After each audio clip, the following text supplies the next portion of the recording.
জন্মৰ কাহিনী মোৰ কোনেও নাজানে।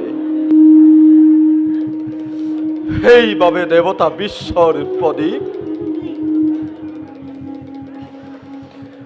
জন্মিছো যদিও মই তোমাৰ এই দেৱ বীৰ্য আশীৰ্বাদ লৈ, তথাপিতো পদে পদে উপেক্ষিত এই কৰ্ণৰ জীৱন।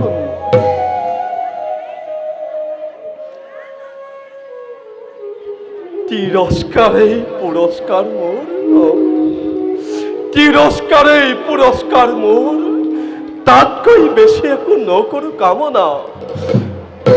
পিতৃ তুমি দিব্যজ্যোতি উজ্জ্বল মাতন্ন, উদ্ভাসিত হয় বিশ্ব তোমাৰ জ্যোতিৰে।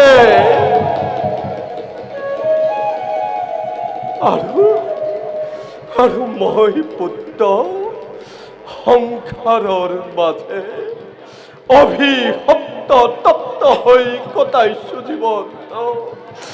অভিশপ্ত তপ্ত হিয়া মোৰ, অভিশপ্ত তপ্ত হিয়া মোৰ।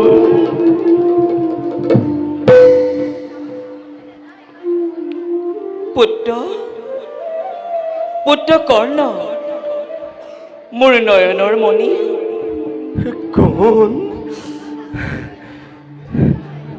কোনে মোক পুত্ৰ বুলি শুনালেহি মধুৰ বচন, যেই কি নোহোৱা জানিবৰ নাই প্ৰয়োজন।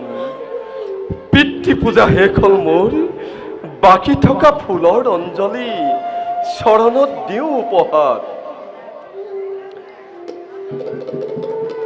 নিজ গুণে আহিছা যেতিয়া, পুত্ৰ বুলি কৰিছা সম্বোধন, মোৰ এই ভক্তিৰ অঞ্জলি নিঘিনাই কৰিবা গ্ৰহণ। লোৱা পুত্ৰ, হিয়া ভৰা আশীৰ্বাদ মোৰ, কুন্তি মই পাণ্ডৱ জননী। পাণ্ডৱ জননী? শ্ৰেষ্ঠ তুমি, শ্ৰেষ্ঠ পাণ্ডৱ, তেজোদীপ্ত সূৰ্যৰ নন্দন। কুন্তি মই সঁচাকৈ জননী তোমাৰ। সেই অভাগিনী মাতৃয়ে আজি তোমাক ল'ব বিচাৰিছে বকুত সাৱতী। মাতৃ তুমি পঞ্চ পাণ্ডৱ, সেই নিমিত্তেই দেৱী জগতত পাইছা বন্দনা।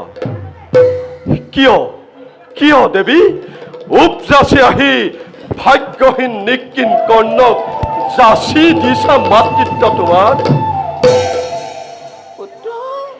মইতো বিচৰা নাই সেই অধিকাৰ, তেনে আশা দিয়া নাই হৃদয়ত ঠাই। যোৱা দেৱী, যোৱা দেৱী, লৈ মোৰ ভক্তি অক্ষ পূজাৰ অঞ্জলি, মাতৃ হৈ যশোৱন্ত পঞ্চ পাণ্ডৱৰ গৌৰবিনী যশস্বিনী হৈ থাকা দেৱী দূৰতে উজলি। সুত পুত্ৰ, সুত পুত্ৰ অধীৰথ ৰাধাৰ তনয়, হীনময় নিষ্ময়। নাচাপিবা, নাচাপিবা কাষ মোৰ, কৰিছো মিনতি। অভিমান এৰি দিয়া পুত্ৰ। যিমানেই সৰু বুলি ভাবিছা মনত নোহোৱা সিমান সৰু তুমি। দাতা কৰ্ণ তুমি ভুৱনী বিখ্যাত, উচ্চ শিৰ সীমাদ্ৰীৰ দৰে জ্যেষ্ঠ তুমি শ্ৰেষ্ঠ পাণ্ডৱৰ। সেই কথা কোনেও নাজানে, নিবিচাৰো আজিও জনাব। লাভ কৰি তুমি মোক কুমাৰী কালত লুকুৱাই কলংকৰ বোজা। নহয় পুত্ৰ, মাতৃ হৈ জনম দায়িনী অতিনিকৰণ ভাৱে বিষৰ চিলা নদীৰ গৰ্ভ নাভাবিলা সেইদিনা অলপ মনত মাতৃ হৈ ৰাক্ষসী হাতেৰে কি শাস্তি দিলা পুত্ৰ তোমাৰ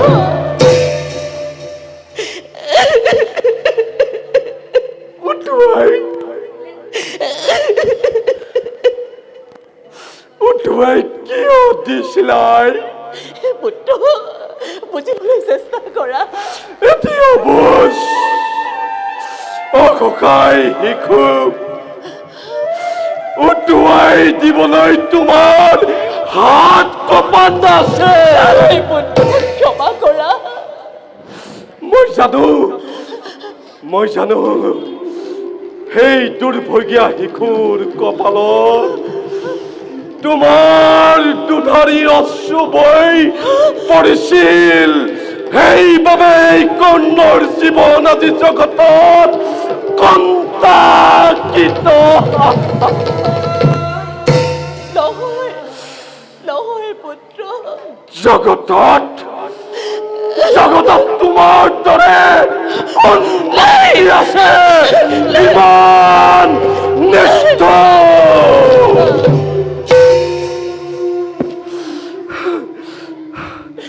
বাৰু যোৱা কথা হৈ গলাই আজি কিয় আহিছা জননী বোৱাব খুজিছা কিয় স্নেহৰ মন্দাকিনী ধাৰ মেলি দিছা কিয় মমতাৰ লুদ্ধ ভুল মোৰ দুখ মোৰ এই কথা আজি নিজ মুখে জগতত কৰিম প্ৰচাৰ মোৰ এই লুকুৱা কলংকৰ কাহিনী কৰ্ণৰে যশস্যা মণ্ডিত অভিমানী পুত্ৰ মোৰ দিয়া আজি মোক নিজ হাতে হতদণ্ড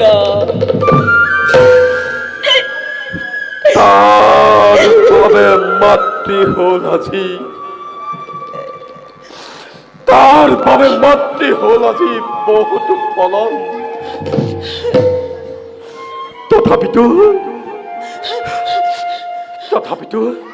তথাপিতো দুখ মই নিদিও তোমাক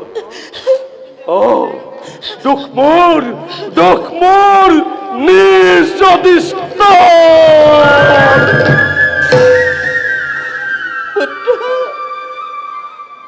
পুত্ৰ আজি মই চিৰ ভাগ্যহীনা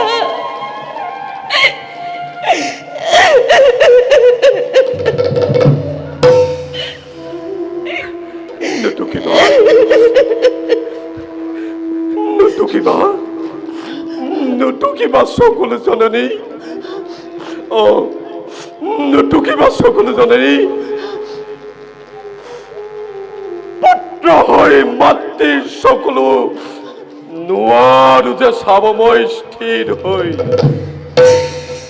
পুত্ৰ খেতিও দিবলৈ দিয়া যদি তোমাৰ সত্য পৰিচয় যুধিষ্ঠিৰ আঁকিবলৈ ভীমে ধৰিব ৰাজছত্ৰ অৰ্জুন হ'ব তোমাৰ ৰথৰ সাৰথি নকুল সহদেৱ হ'ব তোমাৰ অনুগত অনুচৰ আৰু কি জানা পুত্ৰ হস্তিনাৰ ৰাজসিংহাসন তুমি সহজতে লাভ কৰিব পাৰিবা মাতৃ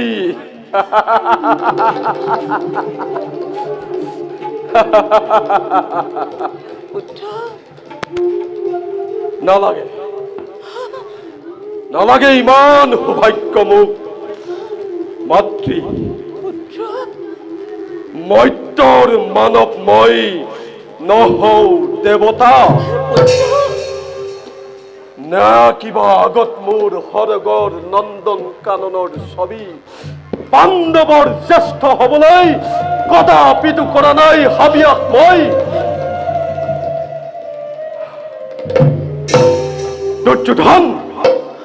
দুৰ্যোধন হিতাকাংক্ষী মহামিত্ৰ মোৰ। যাৰ কৰুণাৰ বলত লভিছো ৰাজপাট, অতুল সম্পদ লভিছো সমাজত স্বীকৃতি। এইবাবে আগন্তুক ভাৰত যুদ্ধত হাতত তুলি মস্ত কৌৰৱৰ পক্ষত নিবিচাৰো ভাগ্যবল, নিবিচাৰো দৈব্যৰ সহায়। আছে মোৰ পুৰুষত্ব কৰায়ত্ত হৈ তাৰেই সহায়ত অধিকাৰ কৰি ল'ম নিজ প্ৰাপ্যস্থান। তথাপিতো জননী কওঁ মই তোমাক, ৰবা তুমি মাতৃ হৈ পঞ্চ সন্তানৰ। পুত্ৰ, কি ভৰসা আছে তোমাৰ কথাত? তোমাৰ হাতত পাণ্ডৱৰ সমস্যাটো নিষ্ঠাৰ। অৰ্জুনে একমাত্ৰ প্ৰতিদ্বন্দ্বী মোৰ। কৰিছো প্ৰতিজ্ঞা মই অৰ্জুন বধৰ। বাকী 4 পাণ্ডৱৰ নহব অনিষ্ট একো। নহব অনিষ্ট একোৱেই কৰ্ণৰ হাতত। পুত্ৰ, শুনি সন্তোষিত হলো তোমাৰ কথাত, কিন্তু পুত্ৰ অৰ্জুনো নাথাকিবলৈ জীয়াই। এই কথা কোনেও নাজানে। অৰ্জুন থাকিলে জীয়াই এই কৰ্ণ নাথাকিব। কিম্বা থাকে যদি এই মহাৰথী কৰ্ণ জীয়াই অৰ্জুনৰ নহব নিষ্ঠাৰ।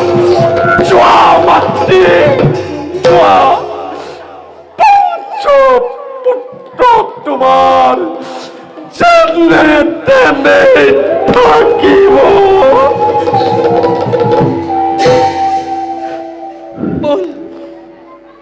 বল কুন্তি, তোৰ ভাগ্যত এয়াকে লিখিলে। কান্দি কান্দি তই গোটেই জীৱনে জীয়াই থাকিব লাগিব। বল কুন্তি, বল তই।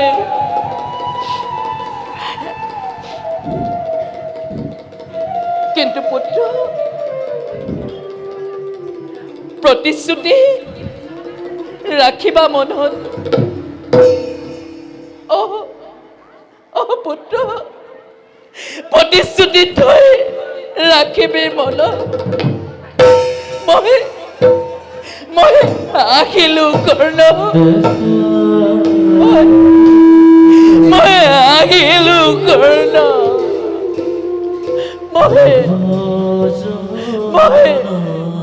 মই আহিলো কৰ্ণ।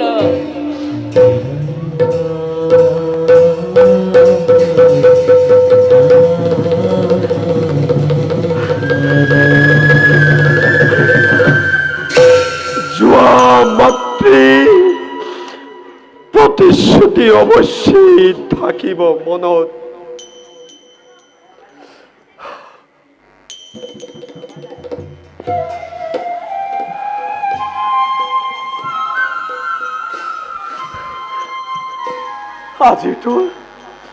আজিতো নাহিলে জননী। এই কৰ্ণৰ হিতৰ বাবে আহিছিলা পাণ্ডৱৰ মংগল কামনা কৰি।